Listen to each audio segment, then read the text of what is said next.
이는 참으로 세상에 오실 그 선지자라 하더라 하면서 막 환호가 일어납니다. 그리고는 예수님을 막 붙잡아서 우리의 왕이 되어달라고 그렇게 막 예수님을 왕으로 막 세우려고 하는 막 그런 막 분위기가 일어나는 겁니다. 15절에 보니까 그러므로 예수께서 그들이 와서 자기를 억지로 붙들어 임금 삼으려는 줄을 아시고 다시 혼자 산으로 떠나가시니라 그랬습니다. 예수님께서 그 군중들의 마음을 왜 모르시겠어요? 여러분 한번 생각해 보세요. 이스라엘 백성들은 지금 로마의 황제로부터 식민 지배를 받고 있어요. 그리고 이스라엘 다스리는 왕도 다윗의 혈통에서 내려온 진정한 왕이 아니라 저 이방 이두메족 속의 큰 부자가 돈 싸들고 가가지고 황제에게 돈 주고 사온 왕권으로 자기 나라의 왕이라고 저러고 있으니 이스라엘 백성들이 얼마나 서럽고 왕에 대한 얼마나 목마름이 있겠어요. 그런데 예수님을 보니까 이분이야말로 우리의 왕이 되어주셔야 된다라고 그렇게 예수님을 왕으로 막 세우려고 하는 거죠. 예수님께서 그 마음 아십니다. 알지만 근데 우리 예수님께서 그 목적으로 세상의 정치적인 임금이 되시려는 목적으로 이 세상에 오신 것이 아니잖아요.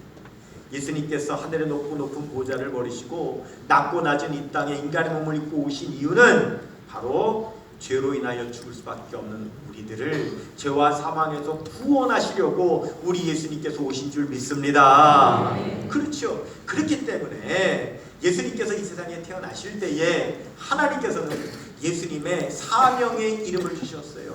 예수라고 하는 이름을 주셨습니다. 마태복음 1장 21절에서 22절에 아들을 낳으리니 이름을 예수라 하라. 이는 그가 자기 백성을 저희 죄에서 구원할 자이심이니라. 그렇게 이름을 주셨어요. 그렇기 때문에 우리 예수님은 모든 사람들을 구원하기 위해서 오셨기 때문에 정치적인 임금으로 삼으려고 하는 사람들의 그 소리에 전혀 미련이 없으셨어요. 전혀 욕심이 없으셨어요. 그렇기 때문에 우리 예수님은 그 자리를 그냥 떠나셔서 홀로 산으로 들어가셨다. 그렇게 말씀에 기록되어 있습니다. 여기 보면 떠나가셨다라고 표현이 되어 있는데 이 떠나가셨다라고 하는 표현의 헬라어로 아가코레스라고 하는 말인데 이 말은 정확하게 문자적으로 번역하면 이런 뜻이에요. 한번 따라해 보겠습니다. 미련 없이 떠나가다. 시작. 미련 없이 떠나가다. 이런 말입니다. 예수님은 미련 없이 떠나가셨다. 아무리 군중들이 억지로 붙잡아서 임금을 삼으려고 하고 뭐 높여드리겠다고 아무리 뭐라고 해도 우리 예수님은 거기에 미련이 없으셨기 때문에 혼자 산으로 떠나가셨다는 거예요. 여러분 우리가요 미련이 없으면 과감하게 떠날 수 있죠. 근데 문제는 미련이 있으면 머뭇거리게 된다. 미련이 있으면 거기에 자꾸 기웃거리게 된다. 제가 전에 농촌에서 목회할 때 그 마을은 면이죠. 면인데 면의 총 인구가 5,000명. 그 중에서도 교회가 있었던 가장 중심 다운타운 그 중심 마을에 사는 사람은 3,000명. 나머지 2,000명은 십리 정도 떨어진 저 산골짜기 막 이런 데 있는 사람들이 2,000명. 그러니까 그 마을 주민은 그 중심에 3,000명이 사는데 그 3,000명밖에 안 되는 그 작은 마을에도요. 여러분 이거 아세요? 대한민국에 있는 이름 있는 모든 기관 단체는 거기 다 있습니다. 그래서 그 마을에 제 기억에 어떤 단체가 있었는지 제가 기억나는 대로 적어봤어요. 상가, 번영회, 라이온스 클럽, 로타리 클럽, 청년회 입소, 바르게 살기 운동본부, 의용소방대, 자율방범대, 새마을운동본부, 학부모회, 요식업협회, 농민회, 대한노인회, 광국회, 군경 이망인회, 베트남 참전 전후회, 해병대 전후회, 이장협의회, 향후회, 농협, 수협, 축협, 새마을금고, 신협, 조합 등등 수많은 기관단체들이 그 마을에 다 있어요. 그래서 그 마을 주민들은 그 마을의 기관에 회장 한번 안 해보신 분이 없을 정도로 그 기관이 하도 많으니까 다 그렇게 마을에 많은 기관이 있는데 그 마을 가장 가운데 중심에 그 마을에서 제일 큰 교회 담임 목사가 저였기 때문에 제가 그 마을 유지라고 해요. 그래서 30대 초반에 그 모든 기관에 제가 고문을 다 맡았어요. 그럼 이제 기관에서는요 모든 기관마다 전국 단위고 세계적인 단체니까 1년에 한 번씩 전국 총회를 해요. 그러면 그 지방마다 왜 대의원들을 뽑아가지고 총회 파송을 한단 말이죠. 그런데 이제 그런 분들이 갔다 오면 저한테 이제 얘기를 들려주는데 저한테 이런 컴플레인을 하는 거예요. 불평을 털어놓는 거예요. 뭐냐면 총회 갈 때 대의원도 아닌 사람이 괜히 끼어서 따라간다는 거예요. 그러면 안 가도 되는 사람이 괜히 따라가면은요, 여러분 그 총회를 가면 어떠냐면은 이 대의원들은 인식표, 이름표를 달아주죠. 그럼 이 이름표만 있으면 총회하는 기간 동안에 온갖 서비스를 다 제공받잖아요. 숙소도 제공해주지, 밥도 주지, 뭐 기념품도 주지, 뭐 돌아올 때 여비도 주지, 뭐 다 이거 준단 말이에요. 근데 괜히 안 가도 될 사람이 거기 따라가면은 자기는 이 이름표가 없잖아요. 그러니까 그 총회를 간 사람들이 그 사람 방 잡아줘야지, 밥 사줘야지, 뭐 이래야 되니까 너무 불편한 거라. 그러니까 안 가도 될 사람들이 꼭 기웃기웃 따라가는 사람들이 있다는 거예요. 그러면 이 사람들이 돌아오면서 꼭 이렇게 불평을 한다는 거예요. 그 제공을 못 받은 사람들이 이렇게 얘기한다는 거예요. 더럽고 치사해서 출세를 해가지고 대의원이 내년에는 꼭 돼야지. 이 말이야, 이렇게 말이야, 치사하게 그냥 차별하고 말이야, 막 이런다는 거죠. 그럼 그런 얘기를 들으면 이 사람들이 다 이렇게 생각하는 거죠. 아니 안 가면 아무 상관이 없는데 괜히 그 자리를 따라가지고 거기 가서 봐가지고는 기웃거려서 아쉬워하고, 아니 집에 있으면 밥을 못 먹습니까? 거기 기념품 타월 한 장 안 받으면 생활이 안 됩니까? 뭐가 아쉽다고 그런 자리를 기웃거리면서 그냥 어떻게든지 나도 대의원 돼가지고 내가 대우받아야지 말이야, 이런 생각을 하면, 여러분 예수님께서 뭐라고 하셨어요? 아가 코레오, 어떻게 떠나가셨다고요? 미련 없이 떠나가셨다. 예수님은 미련을 두지 않으셨어요. 미련 없으셨어요. 그런데 우리 예수님께서 떠나가실 때 예수님이 먼저 떠나가신 게 아니에요. 예수님께서는요, 예수님보다 제자들을 앞서서 먼저 보내셨어요. 배를 타고 그것도 갈릴리 바다 건너편으로 보내신 거예요. 오늘 요한복음에는 기록되어 있지 않지만 똑같은 사건에 대한 다른 복음서에 보면은요, 이런 말씀이 있어요. 마태복음 14장 22절에 예수께서 즉시 재촉하사 자기가 무리를 보내는 동안에 배를 타고 앞서 건너편으로 가게 하시고 그랬어요. 여러분 한번 따라해 볼게요. 즉시. 예수님께서는 제자들을 즉시 보냈습니다. 언제가 즉시냐? 백성들이 예수님을 왕으로 세우려고 환호성을 지르는 즉시 먼저, 제일 먼저 뭐부터 하셨느냐? 두 번째 따라하겠습니다. 제자들을 재촉하사. 제자들을 막 재촉하셨어요. 왜일까요? 제자들은 미련이니까. 예수님을 왕으로 세우면, 예수님 임금 삼으면 자기들도 한 자리 할 거 아니에요. 그 자리에 욕심이 있는 거예요. 그런 자리에 세상 권력에 미련이 있는 거예요. 그래서 머뭇거리는 거예요. 기웃거리는 거예요. 안 떠나려고 하는 거예요. 그 예수님께서 어떻게 하셔요? 재촉하시는 거예요. 빨리 떠나라고 재촉하시는 거예요. 여러분 우리가 미련이 있으면 어떻게 돼요? 머뭇거리게 돼요. 머뭇거리면 어떻게 돼요? 점점 더 세상 욕심은 더 들어오게 돼요. 우리가 예를 들어 큰 대형 마트나 백화점 같은 데 만약에 가족끼리 한번 간다고 생각해보세요. 자, 그런 데 가면 남편은 주로 어디가 있을까요? 남편은 주로 어디가 있어요? 자기 관심 있는 거, 가전제품 코너, 아니면 뭐 운동 거 좋아하면 운동, 이런 취미 코너 이런 데 많이 가 있죠. 애들은, 어린 애들은 주로 어디가 있을까요? 장난감 코너. 그러면은 집에 엄마는 어디로 갈까요? 네, 어디로 갈까요? 네. 엄마는요 필요한 데 갑니다. 필요한 거 사러 가요. 필요한 거. 근데 여러분 아이들이 장난감 코너에 있어요. 거기서 머뭇거리고 구경해요. 그때 엄마가 그래 못 사줄 거니까 실컷 구경해가지고 그냥 미련을 다 떨쳐버릴 때까지 실컷 구경해라 그렇게 얘기합니까? 아니. 왜요? 여러분 미련은 절대 떨쳐낼 수 있는 게 아니에요. 오래 본다고 미련이 떨쳐지는 게 아닙니다. 보면 볼수록 더 갖고 싶은 거예요. 욕심은 더 생기는 거예요. 살 때까지 미련을 들어요. 그래서 어떻게든지 빨리 데리고 그 자리를 떠나야 돼요. 제자들은 미련이 있었어요. 제자들은 머뭇거리고 있어요. 그래서 예수님께서는 재촉하셔서 빨리 떠나보내셨던 거예요. 그리고 어떻게 하셔서 한번 따라 하십시다. 배를 타고 앞서 건너편으로 가게 하시고, 아예 제자들은요, 백성들 소리 듣지 말라고, 백성들과 함께 하지 말라고 배를 태워서 아예 떠나버리셨어요. 참 그런데 놀라운 것은 예수님께서 떠나가셨다 할 때의 이 아가코레오는요, 미련 없이 떠나갔다는 말인데, 제자들을 앞서 보내셨다고 할 때는 다른 단어를 쓰고 있습니다. 프로아고라고 하는 말을 쓰고 있어요. 이 프로아고라고 하는 말의 뜻이 뭐냐면 앞을 향하여 가게 하셨다는 말이에요. 한번 따라하겠습니다. 앞을 향하여 가게 하셨다. 앞을 향하여 가게 하셨다. 예수님께서는 세상의 욕망, 미련 자체가 없으시니까 그냥 미련 없이 떠나가시는데, 제자들은 미련이 있으니까 어떻게 해요? 여러분, 미련이 있으면 자꾸 뒤돌아보게 돼요. 쟁기를 잡고 뒤를 돌아보는 자는 하나님 나라에 합당하지 않다고 했어요. 롯의 아내는 소돔 땅에 미련이 있으니까 뒤를 돌아보다가 소금 기둥이 되어버려요. 예수님께서는 미련을 두지 말라고 앞을 향해서 나아가라고 말씀하십니다.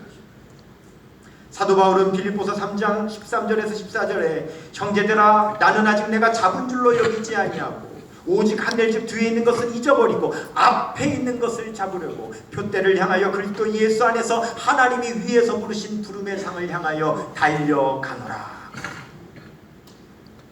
세상 것에 미련 두면서 앞으로 갈 수가 없는, 발걸음은 앞으로 끌려갈 수 있을지 몰라도 자꾸 우리의 시선은 뒤의 것을 바라보고 머뭇거리게 되는 거예요.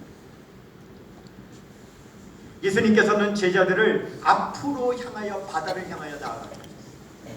그런데 여러분, 그 바다 위에서 오늘 본문 말씀에 큰 문제가 생기죠. 무슨 문제가 생겼습니까? 바다 위에 풍랑이 불어오기 시작합니다. 저도 갈릴리 바다 위에서 제가 배를 타봤어요. 그런데 이 갈릴리에 있는 바다는 넓으니까 바다라고 표현하지만 실제로 민물 호수거든요. 넓은 민물 호수인데 가운데 호수가 있고 삥 둘러서 야트막한 산으로 둘러싸여져 있는데, 특징이 뭐냐면 낮에는 기온이 굉장히 높습니다. 그리고 저녁이 되면 갑자기 기온이 엄청나게 떨어집니다. 그러면 그 큰 기온 차이에서 대류 현상이 생깁니다. 바람이 부는 거죠. 그래서 큰 바람이 갑자기 일어나므로 풍랑이 불어오게 됩니다. 그래서 지금도 갈릴리 호수에서 배를 타려면 낮에 타든지 아니면 아예 밤에 타든지 해야지, 낮에서 밤으로 넘어가면서 해가 떨어지고 날이 저물어서 대류 현상이 크게 일어날 때 배를 타면 큰 풍랑의 위험을 지금도 당하는 것입니다. 요한복음 6장 18절에 큰 바람이 불어 파도가 일어나니라 그랬어요. 제자들이 지금 그 바다 위에서 큰 풍랑을 만나게 된 거죠. 여러분, 그 배에는 누가 타고 있어요? 예수님의 12제자가 타고 있어요. 그 12제자 중에 4사람이 그 바다 위에서 평생 물고기 잡은 베테랑 어부입니다. 그러면 여러분, 안심이 될까요? 안심이 될까요? 다른 제자들이요? 천만의 말씀. 도리어 다른 제자들은 몰라요. 그 풍랑이 얼마나 위험한지를 몰라요. 차라리 4명의 어부들은 압니다. 지금 이 파도가 얼마나 위험한 풍랑인지를 그 4명의 제자들은 더 알고 사실은 더 두려워하는 거예요. 우리가 성경을 읽을 때 조금만 더 신경을 쓰면 성경에서 굉장히 깊은 인사이트를 얻을 수가 있는데, 여러분 오늘 본문 말씀 보면 본문 말씀 요한복음을 누가 기록했습니까? 요한이 기록했죠. 요한이 기록했습니다. 요한은 직업이 뭐였죠? 전직 직업 어부였습니다. 베드로, 안드레, 야고보, 요한, 이 4사람이 어부였어요. 자, 그리고 요한이 이 복음서를 쓸 때 풍랑이는 바다 위에서 현장에서 그 자리에서 썼습니까? 세월이 한참 흐르고 난 후에 그때를 회상하면서 썼습니까? 그렇죠. 먼 훗날 그때를 회상하고 기억하면서 썼겠죠. 여러분, 이것만 알아도 우리가 말씀에서 굉장히 깊은 영감을 얻을 수가 있는데, 우리는 어떤 일을 겪게 될 때는 그 당시에는 경황이 없어서 별 생각을 못해요. 하지만 시간이 한참 지나서 돌아보면 아 그때 이랬지라고 하면서 우리는 깊은 그때 상황을 해석할 수 있게 됩니다.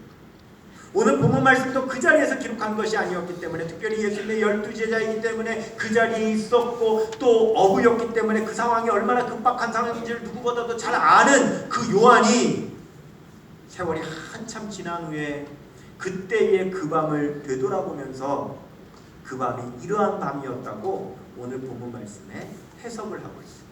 어떻게 해석을 하느냐?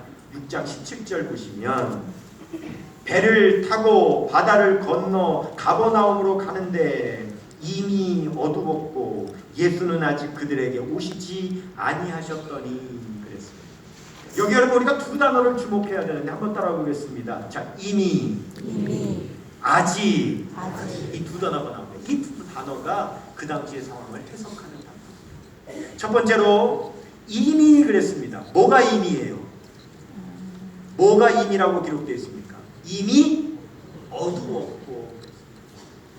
여러분 배를 타고 가려면 언제 갔어야 되냐는 얘기냐면 더 일찍 갔어야 됐다는 얘기예요. 어둡기 전에 배 타고 반대편으로 갔었어야 됐다는 얘기예요. 그런데 배를 타고 가다 보니까 늦었어요. 이미 바다 가운데서 날이 저물었어요. 갑자기 기온이 떨어지면서 대류현상이 일어나면서 큰 파도가 일어나 이때는 바다에 있으면 안 돼요. 그런데 이미 날이 저물었기 때문에 바다 위에서 풍랑을 만나게 됐다는 거예요. 이게 뭘 해석하는 겁니까? 가려면 더 일찍 갔었어야 된다는 얘기예요. 그러면 우리 예수님께서 보내신 거잖아요. 근데 우리 예수님께서 모르실까요? 갈릴리에서 자라나신 분이에요. 그걸 모르실까요? 아신다고요.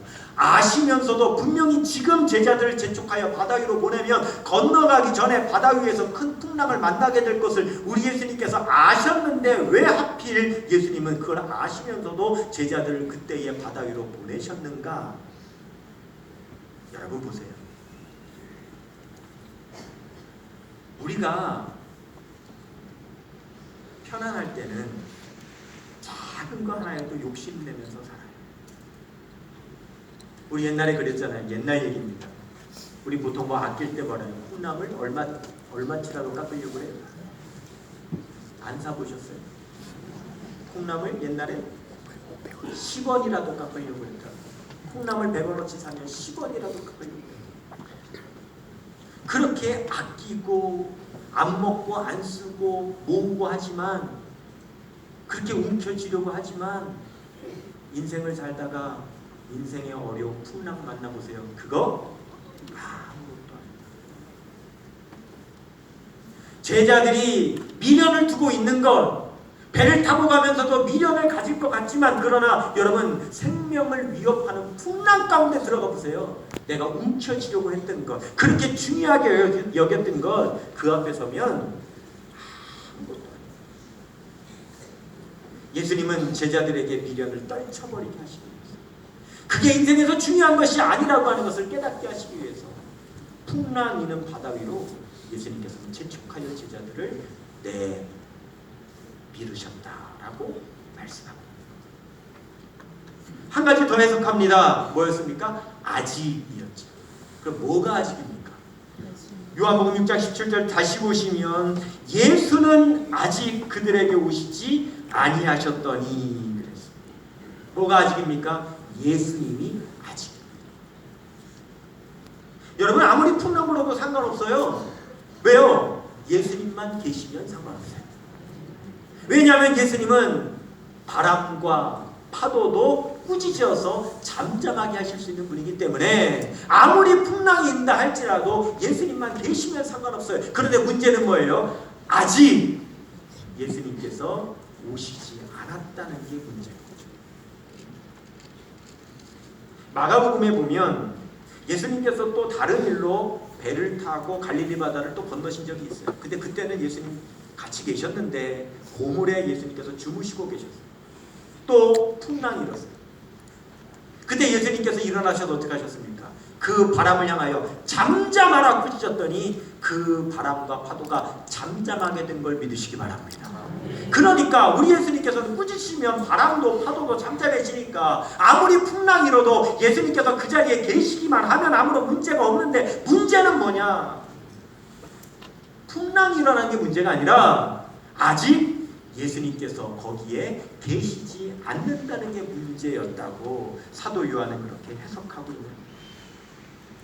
풍랑은 항상 우리에게 이미 일어나죠. 우리의 삶에 일어나는 풍랑이 문제가 아닙니다. 아직 예수님께서 계시지 않는 것이 문제다. 또 예수님께서 계셔도 문제입니다. 왜요? 예수님께 부르짖어 기도하지 않기 때문에 문제입니다. 그 마가복음 말씀에 보면 예수님께서 고물에서 누워 주무시고 계시는데 제자들이 어떻게 해서든지 자기가 살아보려고 발버둥을 칩니다. 안 되잖아요. 결국 죽기 직전에 그제서 예수님을 깨웁니다. 예수님께서 일어나셔서 바람과 파도를 향하여 잠잠하라 꾸짖으시고 잠잠해진 다음에 어떻게 하셨습니까? 제자들 책망하셨습니다. 마가복음 4장 40절에 이에 제자들에게 이르시되 어찌하여 이렇게 무서워하느냐 너희가 어찌 믿음이 없느냐 하시니 뭐 했어야 된다는 거예요? 예수님을 깨워서 예수님 꾸짖어 주세요. 저 풍랑을 잠잠하게 해주세요. 우리 예수님께 기도했어야 되는데 심지어는 예수님을 모셔놓고도 우리는 예수님 앞에 부르짖어서 기도하지 않고 있으니 그것이 문제다.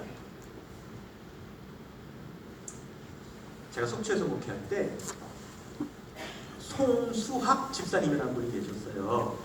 연세는 80세 정도 되셨어요.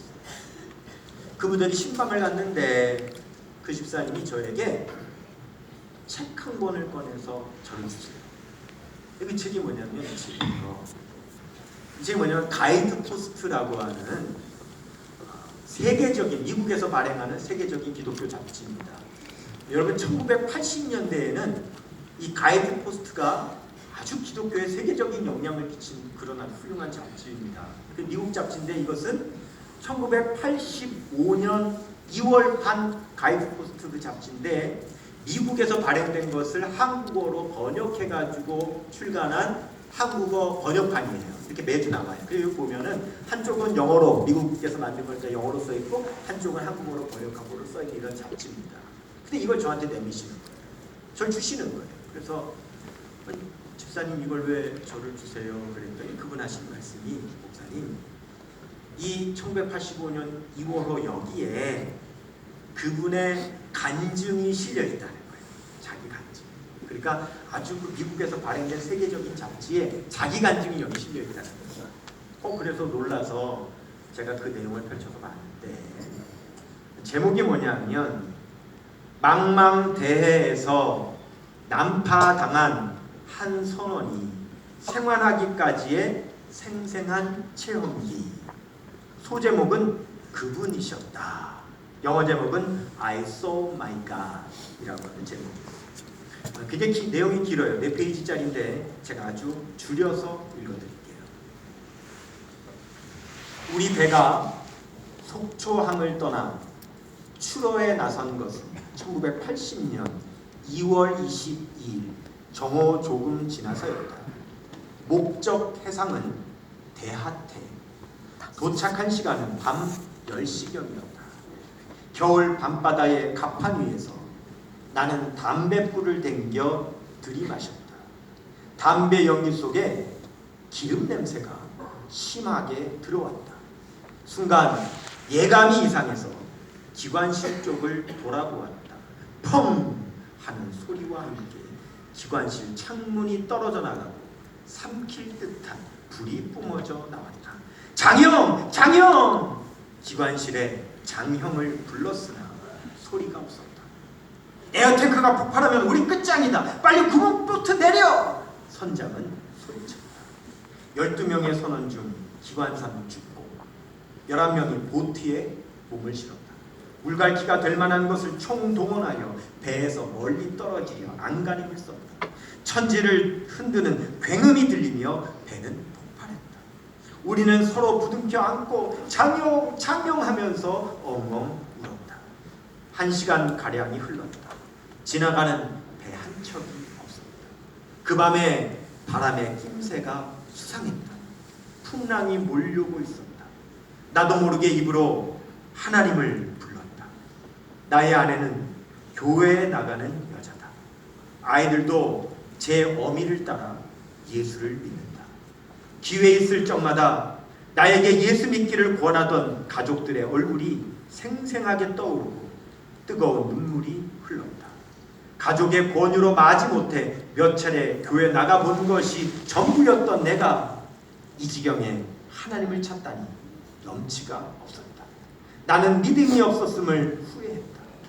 영하 27도의 강추위에 5, 6m의 파도를 가랑잎 같은 보트로 견디고 있었다.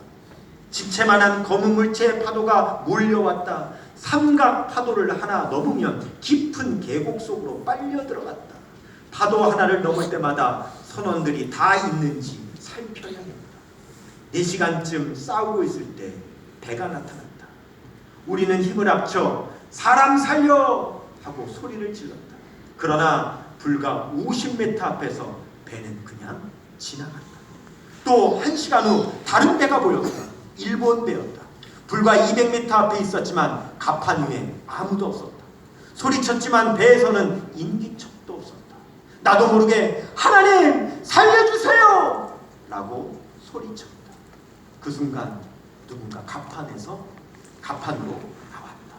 나중에 알고 보니 그는 전기 배선을 둘러보기 위해서 나왔다가 우리를 발견했다고 했다. 그는 밧줄을 던졌고 우리는 몇 번의 시도 끝에 잡았다.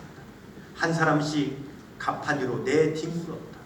마지막에 내가 올랐다. 배에 오르자마자 기절했다. 시간이 얼마나 흘렀는지 모른다. 누군가 강한 후레쉬 불빛을 내 얼굴에 비치는 바람에 깨어났다. 나는 누가 내 얼굴에 후레쉬를 비추는가 보기 위해 눈을 떴다. 갑판 위에는 아무도 없었다. 그 빛은 하늘에서부터 내게로 내리비치는 빛이었다. 빛은 황홀했다. 갑판 위에는 눈발이 날리고 있었다. 온몸이 평안해졌다. 오 하나님, 그 빛은 하나님이셨다. 나는 선실로 기어들어갔다. 선실에는 우리 다른 선원들이 탈진해 있었고 일본 선원은 이리저리 뛰어다니느라 정신이 없었다. 그들은 나를 보지 못한 것이었다. 만일 하나님께서 내게 빛을 비추어 주지 않으셨다면, 그래서 깨어나지 못했다면 나는 삽시간에 갑판 위에서 얼어 죽었을 것이다. 생각해보면 구조되기까지 모든 것이 기적이었다.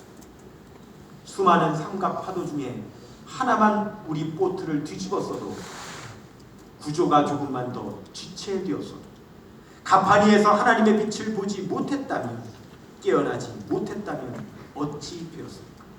이 엄청난 기적은 어디에서 왔는가? 그분에게서였다. 그분은 나의 하나님이시다. 그분은 그날 이후 신실한 그리스도인이었습니다. 그분의 부인은 교회 권사님이셨고 그분의 딸은 교회의 찬양대 지휘자였습니다.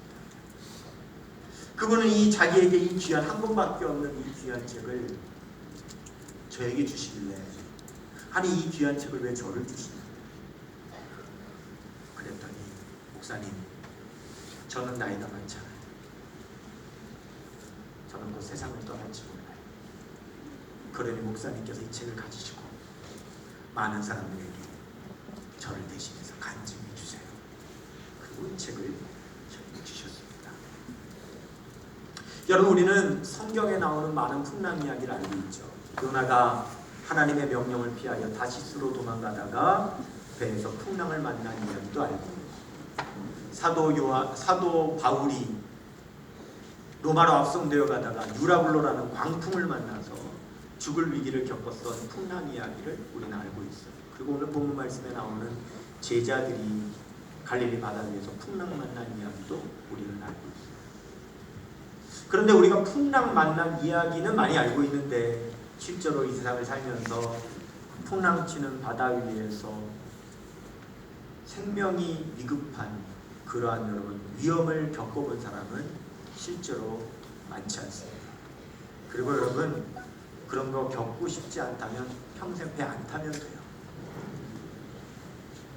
그런데 왜 하나님께서는 우리에게 이렇게 많은 풍랑의 이야기를 들려주고 계시는 것일까? 그 이유는 배 안 탄다고 해서 우리의 일평생 우리가 풍랑을 만나지 않는 것은 아니기 때문에 그렇습니다.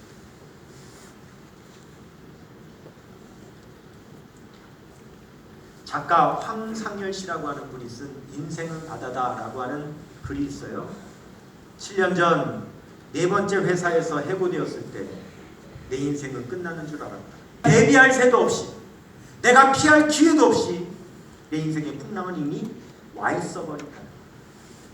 그러나 이미 풍랑이 와 있는 것이 내 삶의 문제가 아니라 실제 문제는 아직 예수님께서 나와 함께 계시지 않는다는 게 문제죠.